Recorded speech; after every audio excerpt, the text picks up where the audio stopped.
Bismillahirrahmanirrahim. Assalamualaikum warahmatullahi wabarakatuh. Allahumma sholli ala sayyidina Muhammad wa ala ali ala sayyidina Muhammad. Alhamdulillah kita ketemu lagi di pagi yang cerah. Hari ini Selasa, seperti biasanya aku puasa sehingga tidak ada coffee morning. Santai-santai saja sebagaimana karakter dari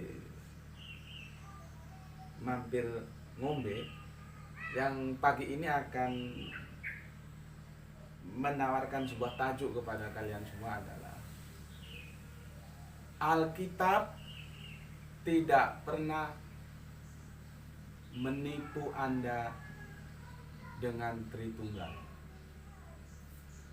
Perhatikan tajuknya. Alkitab tidak pernah menipu Anda dengan Tritunggal. Ulangi. Alkitab tidak pernah menipu Anda dengan Tritunggal. Paham ya? Itu kajian kita. Oke.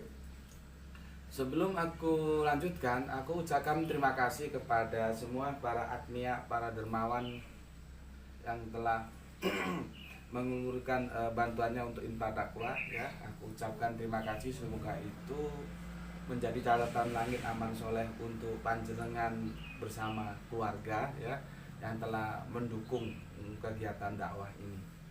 Aku ucapkan kepada siapapun Anda dan dimanapun Anda, aku ucapkan matur nembah nuwun, terima kasih ya, sehingga dakwah kita ini meskipun dengan jalan yang menanjak, menikung, terjal, grojalan kalau orang Jawa bilang itu, tapi alhamdulillah sampai detik ini masih bisa tetap eksis. Dan sekali lagi ucapkan terima kasih atas bantuannya. Oke, berbicara tentang Tritunggal. Aku pernah diskusi dengan teman-teman pendetaku, jadi macam-macam sih ya. Meskipun sama-sama Tritunggal, tetapi ternyata pemahaman di antara satu kelompok dengan kelompok yang lain ya tentang Tritunggal itu juga ada perbedaannya. Dan ketika aku di Surabaya itu aku pernah dengar dari seorang pendeta ya, dalam sebuah katakan acara diskusi gitu ya. Tritunggal itu begini yang disampaikan beliaunya, sebuah cara, sebuah pemikiran yang untuk mendamaikan atau untuk mempertemukan antara ketunggalan Allah dan kejamakan Allah. Itu kata temanku yang pendeta itu. Jadi Allah yang tunggal dalam kuantitasnya dan Allah yang jamak dalam sebetulnya kalau Allah jamak itu ya penafsiran beliau lah ya, kita terima aja dulu. Jadi Allah yang dinyatakan tunggal dan Allah yang dinyatakan jamak ini diakomodir dalam sebuah paham yang disebut Tritunggal. Dan dia bilang kami bukan penyembah tiga Allah. Kalau tiga Allah itu katanya triteisme begitu. Sedangkan kami adalah Tritunggal atau Trinitas. Itu salah satu penjelasan dari teman pendetaku. Terus kemarin di Facebook itu ya, aku ketemu dengan seorang pendeta yang subhanallah ya, masih muda, orangnya bersahaja, dan kami berteman, bukan sekedar teman tapi sangat berteman, artinya sangat dekat gitu. Ketika dia memberikan sebuah komen bahwa aku hanya percaya terhadap Tritunggal yang alamiah gitu. jadi menurut temanku ini dia percaya terhadap Tritunggal yang alamiah gitu. Kalau teman pendetaku yang di Surabaya bilang bahwa Tritunggal itu adalah upaya mengakomodir tentang Allah yang tunggal dan Allah yang jamak. Ini teman pendetaku yang di Solo Tigo ini, dia bilang bahwa dia hanya percaya terhadap Tritunggal yang alamiah gitu. Aku juga nggak tahu Tritunggal yang alamiah itu yang gimana ya.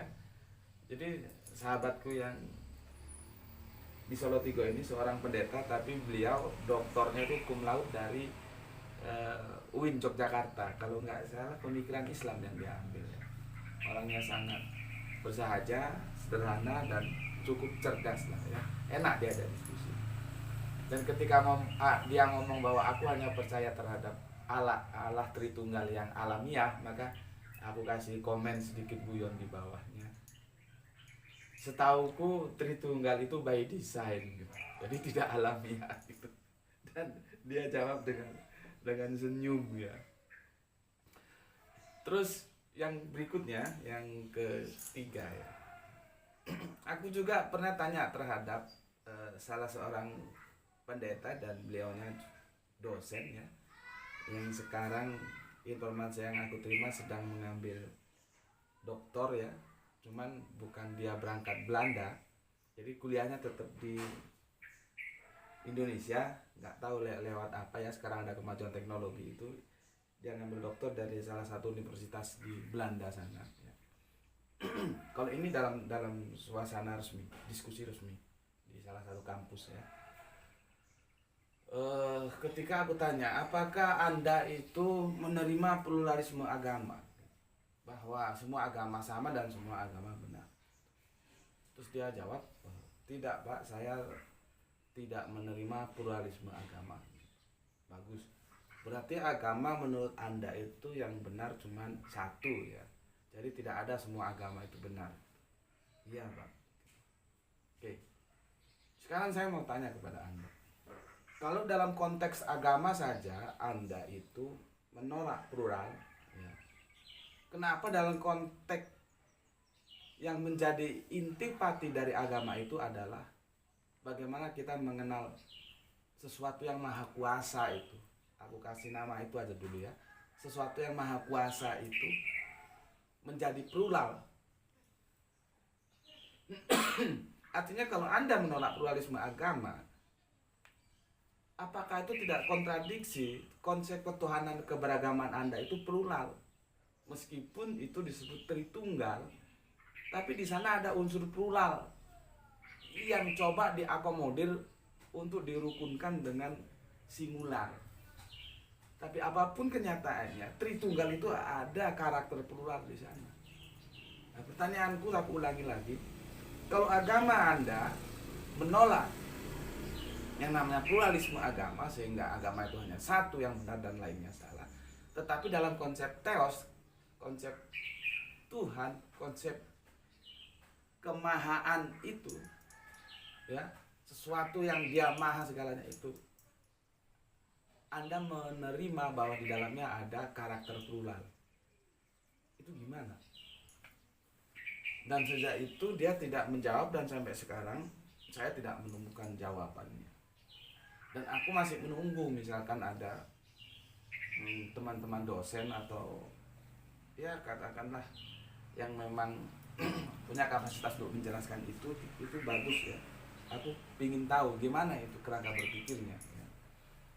Mungkin teman-teman yang tidak familiar dengan Alkitab, teman-teman yang jarang membaca Alkitab, itu kalian bisa lihat itu di kitab apa ya, kitab Kejadian ya, Kejadian, supaya kalian tahu. Mungkin kalian bertanya-tanya pada ayat yang mana sehingga teman-teman Tritunggal itu menganggap ada unsur pluralismenya di dalam Allah itu sendiri. Itu aku kasih contoh aja nih ya, itu di kitab Kejadian 1:26 begini. Berfirmanlah Allah, baiklah kita menjadikan manusia menurut gambar dan rupa kita, supaya mereka berkuasa atas ikan-ikan di laut dan burung-burung di udara, dan atas ternak, dan atas seluruh bumi, dan atas segala binatang melata yang merayap di bumi. Di situ Allah menyebut kita, dan itu dianggap oleh teman-teman Tritunggal sebagai argumentasi mereka bahwa ada kejamakan di dalam Allah itu. Sebetulnya fenomena ini sama dengan di Al-Quran ya, dan aku sudah menjelaskan berkali-kali Di Al-Quran pun Allah itu tidak jarang menggunakan kata kami, ya. Nah, sekarang masalahnya apakah kami dan kita itu serta-merta menyatakan bahwa dia plural, ya. Itu sudah aku bahas di kajian yang lain dan kalian bisa lihat lah ya di videonya. Nggak usah aku bahas di sini. Oke, sekarang begini. Aku kemarin mengunggah lagi sebuah video di Facebook tapi ya, yang dimana itu video itu memotret sebuah suasana yang memang sangat memprihatinkan ya, dimana dalam sebuah gereja yang ukurannya mungkin tidak sampai ya sekitar mungkin 5 kali 12 meter lah, karena dia memanjang atau tidak lebih dari itu ya. Itu di video itu seorang pengkhotbah itu naik mimbar, tiba-tiba ada pengkhotbah satunya juga ikut naik mimbar. Jadi mereka berebutan di atas mimbar itu tentang otoritas pengkhotbah itu ada di tangan siapa. Begitu mereka ribut di mimbar itu ya, dengan serta jamaah juga jadi ikut ribut. Yang awalnya tenang ya, mereka dibimbing oleh pengkhotbah yang saling berebut kekuasaan. Sebetulnya otoritasnya itu ada di siapa gitu. Ya, video itu aku unggah sebetulnya momen yang aku akan sampaikan kepada publish adalah bukan kegaduhannya itu ya. Tapi yang aku mau sampaikan, ayo kita berpikir dalam teritorial gereja yang sekecil itu saja tidak boleh ada dua otoritas, mesti bertengkar. Dan ternyata di situ bertengkar antara pengkhotbahnya, karena ada dua pengkhotbah naik ke atas mimbar yang satu dan mereka saling berebut otoritas. Akhirnya bertengkar. Dan Al-Quran itu kalau kita baca itu memberikan sebuah gambaran yang sangat bagus. Apabila ada Tuhan-Tuhan lain, mesti Tuhan-Tuhan itu bertengkar untuk berebut. Itu sederhana, logiknya itu sederhana. Nggak perlu harus doktor atau profesor, nggak perlu ya. Nah, yang aku ajak berpikir teman-teman Kristenku itu untuk berpikir ya, bagaimana mungkin ada 3 kekuasaan, ada Bapa, ada Roh Kudus, ada Yesus, yang dianggap dalam dogma itu setara. Meskipun meskipun Injil Yohanes mengatakan bahwa Bapa lebih besar daripada aku, artinya Yesus itu tidak setara dengan Bapa. Jadi dalam video itu aku akan mengajak teman-teman Kristen itu berpikir, ini loh potretnya. Kita bergambar dari potret yang diambil dalam video ini. Dalam skup ruang dan waktu yang kecil saja, apabila ada 2 kekuasaan mesti gaduh. Kalau terlalu sulit memahami itu, kita memahami negara lah. Oke lah, kita perluas negara. Dalam satu negara, Republik Indonesia, dan dimanapun, mesti hanya ada satu penguasa. Kalau ada 2 kekuasaan, itu gaduh sudah. Sistem pemerintahan akan timpang. Karena masing-masing di antara mereka akan mengeluarkan kebijakan yang itu berbeda. Nah, sekarang bagaimana? Dari mulai mikrokosmos sampai makrokosmos, yang begitu luas alam raya kita ini, jagat raya ini. Kalau dulu aku masih sekolah itu namanya ilmu bumi dan antariksa. Kita kan memandang langit kan sebatas yang bisa kita pandang dengan kemampuan indera kita. Padahal sampai mana batasnya langit itu juga, walau alam nggak tahu ini. Begitu luasnya alam ini ya, mulai mikrokosmos sampai makrokosmos. Terus dikuasai oleh 3 kekuasaan. Ada Bapa, ada Putra, ada Roh Kudus. Itu apakah nalar Anda itu tidak terganggu, tidak terusik? Bahwa itu adalah sesuatu yang tidak bisa terjadi dan tidak mungkin terjadi. Pasti terjadi kegaduhan. Itu loh. Jadi intinya video itu aku unggah, aku akan memberikan penyadaran bahwa Tritunggal itu adalah sesuatu yang salah. Gitu. Ya. Nah, tadi juga aku sedang baca-baca referensi tentang sejarah bagaimana Septuagint ya, itu ditulis, kemudian bagaimana Vulgata itu juga ditulis ya. Itu tentang penulisan kitab-kitab zaman dahulu yang dialihkan ke dalam bahasa Gerik dan Latin ya. Jadi kalau dikatakan bahwa Vulgata dan Septuagint itu original, itu tidak benar, itu terjemahan. Orang itu jelas diterjemahkan kok. Berarti itu edisi terjemahan, bukan original kitab suci. Ya. Di sana aku coba cari tahu, meskipun awalnya nggak sengaja ya, mau baca sejarah Septuagint dan Vulgata. Di sana ada dijelaskan bahwa orang-orang Israel itu dalam keyahudiannya, sang penguasa itu disebut dengan nama. Sebetulnya itu tidak bisa disebut karena huruf mati semua ya. 4 huruf mati itu YHWH. Ya. Dan aku cari penjelasannya, aku baca. Dan mereka memahami YHWH itu ehad. Ya. Jadi Kanjeng Nabi Musa menjelaskan bahwa penguasa itu ehad. Kanjeng Nabi Isa menjelaskan bahwa penguasa itu ehad. Kanjeng Nabi Muhammad juga begitu, mengatakan bahwa penguasa itu ya ahad juga dalam lisanul Arabian. Ya. Kan hanya beda dialek saja, yang satu Ibraniun, satu Arabiun. Bapaknya satu, Abraham. Dan firman itu turun dalam edisi satu bahasa yang sama sejak awal mula hingga akhir. Dari mulai perjanjian lama, perjanjian baru, perjanjian terakhir, itu satu bahasa. Ya. Nah, ternyata yang mereka kenal dengan nama YHWH itu tunggal, ehad. Jadi di perjanjian lama ehad, di perjanjian baru ehad, di perjanjian terakhir juga ahad. Ya. Tidak ada Tritunggal, tidak ada. Tidak ada. Dari mana kita bisa mengenal sesuatu itu? Kan dari nama. Kita tidak bisa Anda kenal saya lewat apa? Lewat nama aku. Kalau nggak tahu nama aku, Anda tidak kenal. Ya. Jadi sesuatu. Cara kita mengidentifikasi itu lewat nama. Ya. Lewat nama. Tanpa nama kita akan kesulitan. Nama itu membantu kita untuk mengenal sesuatu itu. Nah, yang Maha Kuasa itu dia punya nama.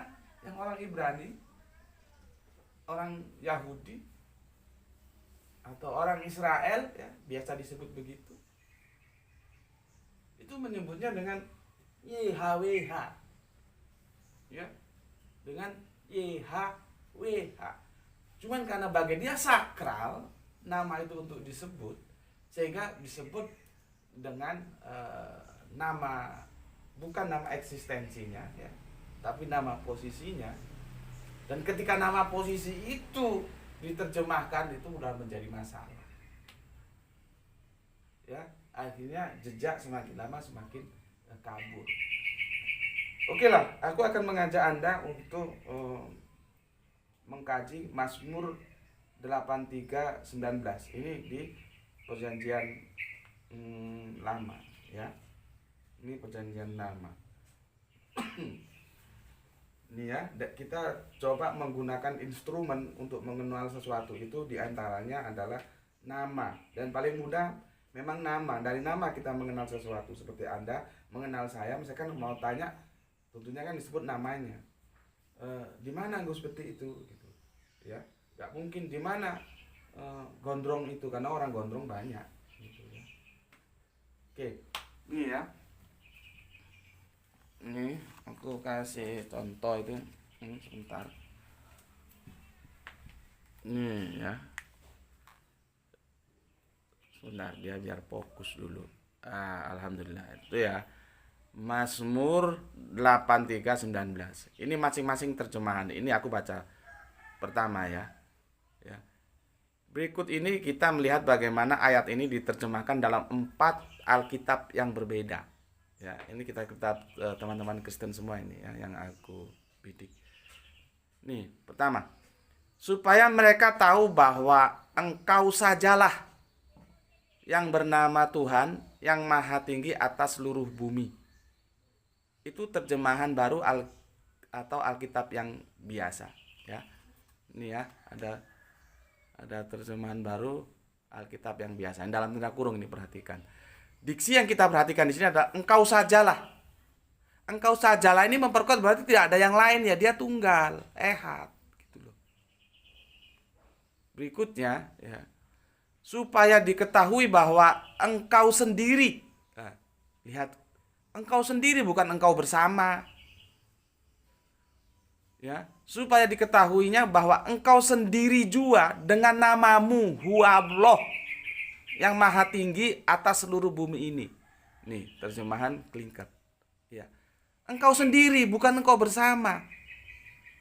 Engkau sajalah. Ini sudah kalimat-kalimat yang menekankan bahwa Allah itu ehad. Berikutnya, ini tadi Klingket ya. Aku ulangi Klingket. Supaya diketahuinya bahwa engkau sendiri jua dengan namamu Huwallah yang maha tinggi atas seluruh bumi ini. Terjemahan Klingket. Berikutnya, dan semoga mereka tahu bahwa engkaulah semata-mata. Nah, ini kalau orang familiar dengan bahasa Melayu ngerti dia artinya semata-mata. Dan ini memang terjemahan Katolik ND ya. ND itu perspektif nuansa Melayunya sangat kental, maka dia gunakan kata semata-mata. Aku ulangi.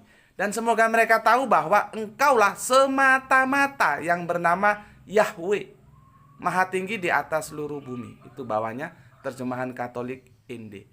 Semata-mata itu kalau kami di Sumatera dulu ya, khususnya aku di Siantar itu ya, cenderung menggunakan bahasa Melayu, jadi hampir sama dengan saudara-saudara kita di negeri jiran.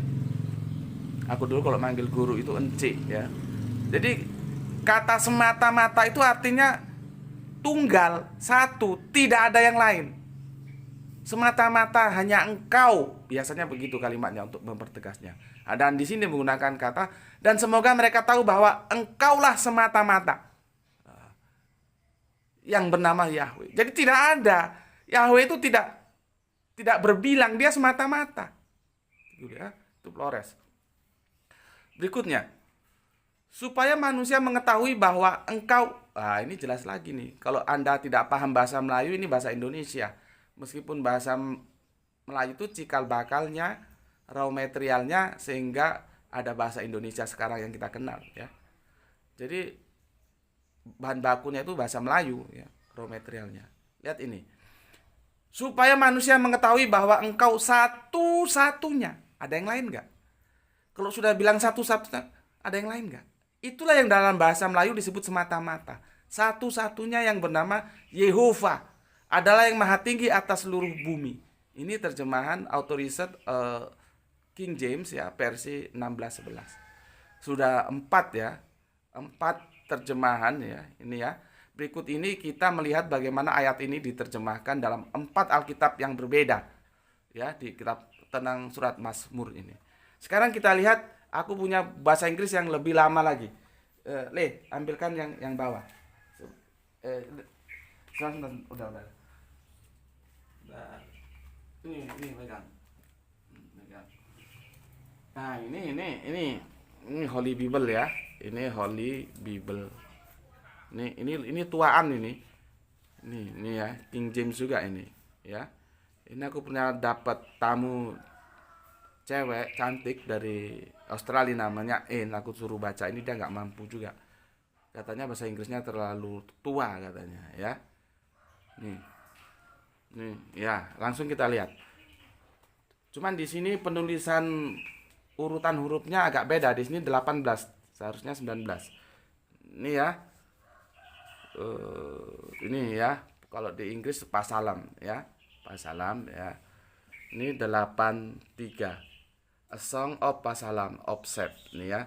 Nah, di sini cuman kelirunya tidak sama maksudku ya. Kalau di sini dia jatuh di ayat yang ke-18. Iya 18, padahal kalau di LAI itu yang ke-19. Tapi teksnya sama. Ini. The man may know that know whose name alone. Sendiri, alone. Tahu nggak artinya alone? Masa sulit sih bahasa ini untuk dipahami? Alone. Yehovah, jelas Yehovah. At the most high over all the earth. Bumi. Alone Yehovah. Yehovah itu alone, nggak bersama-sama, nggak together. Sekarang kalau, gimana ya? Makanya dogma itu akan membusukkan kecerdasan itu ya inilah. Ini kan bahasa yang gampang ini alone ini. Apa sih sulitnya memahami alone? Apa sih sulitnya memahami satu-satunya? Ya semua itu menjadi sulit ketika orang itu sudah mati pikir, mati logika. Karena apa? Terbius oleh dogma. Nggak ada. Tritunggal itu nggak ada. Semua kitab terjemahan ini mengatakan Allah itu tunggal. Ya. Oke.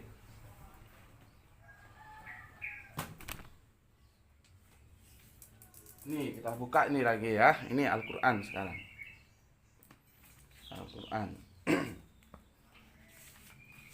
Supaya ini perjanjian terakhir nih ya. Ini ahad ya. Ini ahad ya. Kalau ini lisanul Arabiun ya. Kalau lisanul Ibraniun ehad. Ini ahad.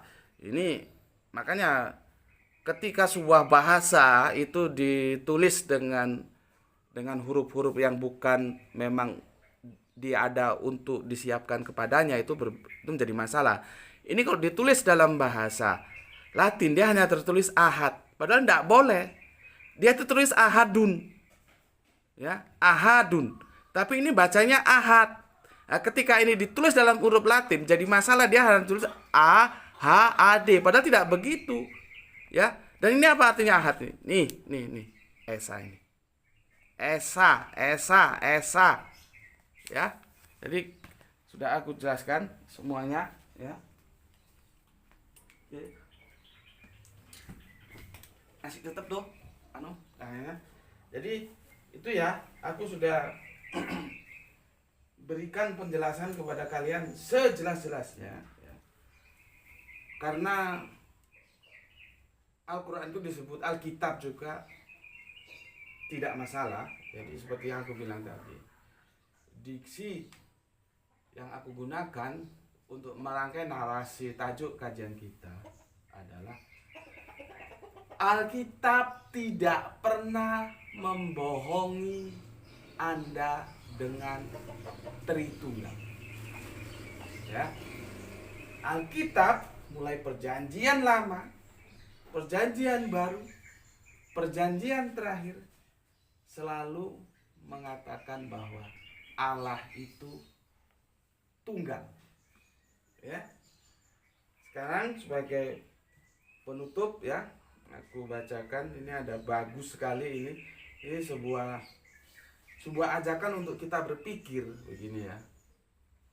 Ini Quran surat Al-Mu'minun ya, surat 23. Kita baca yang nomor 88 sampai 89. Jadi dua ayat aja. Begini. Bismillahirrahmanirrahim. Katakanlah, siapa yang di tangannya berada kekuasaan segala sesuatu. Dia melindungi dan tidak ada yang dapat dilindungi dari azabnya, jika kamu mengetahui. Jadi ini kalimat tanya ya. Katakanlah, kita disuruh mengatakan ya, siapa yang di tangannya berada kekuasaan segala sesuatu. Segala sesuatu.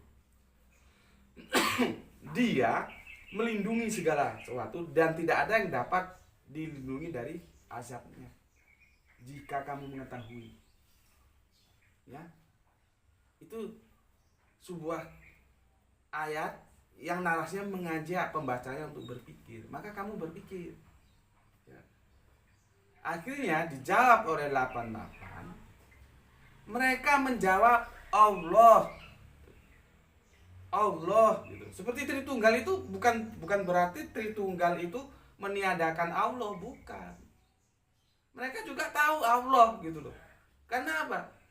Di dalam konsep Tritunggal itu kan sudah aku jelaskan tadi, ada ketunggalan dan ada kejamakan, diakomodir semuanya gitu ya. Jadi bukan yang tunggal itu disisihkan, bukan. Kalau di kitab perjanjian baru, Yesus, Kanjeng Nabi Isa lebih sering memanggilnya dengan nama sebutan Bapa. Ya. Makanya ada doa Bapa kami, ya. Doa Bapa kami. Dan ada lagi sebuah pernyataan yang aku bilang tadi, Bapa lebih besar daripada aku. Lah kalau Yesus ngomong Bapa itu, otak kita itu ketika membaca itu harus langsung paham, oh yang dimaksud itu Allah. Cuman bukan nama eksistensi Allah yang disebut, adalah nama posisi, bahwa Yesus sebagai anak dan Allah sebagai Bapa. Dan ini menunjukkan keakraban, bukan sebuah hubungan biologis. Bahkan seorang pakar, ya, pakar perjanjian baru mengatakan ada sebuah kejijikan kalau kita memahami korelasi antara Bapa dan anak dalam perjanjian baru itu sebuah korelasi biologis. Itu sesuatu yang menjijikkan. Ya. Jadi kita harus paham ini bahasa sastra juga. Di sini perlunya kita memahami seni sastra. Oke, aku lanjutkan. Albuminun 90 menjawabnya begini. Ya. Sorry, Al-Mu'minun 89 ya. Tadi kan kita mulai di 89. Mereka menjawab Allah. Ya, kan ketika ditanya, katakanlah siapa yang di tangannya berada kekuasaan segala sesuatu. Dia melindungi dan tidak ada yang dapat melindungi dari azabnya jika kamu mengetahui. Dan dia tahu, dia sebut apa? Di 89 disebut mereka akan menjawab Allah. Lalu kita katakan lagi, kalau demikian bagaimana kamu sampai tertipu? Itu kajian kita hari ini. Sampai ketemu lagi. Assalamualaikum warahmatullahi wabarakatuh.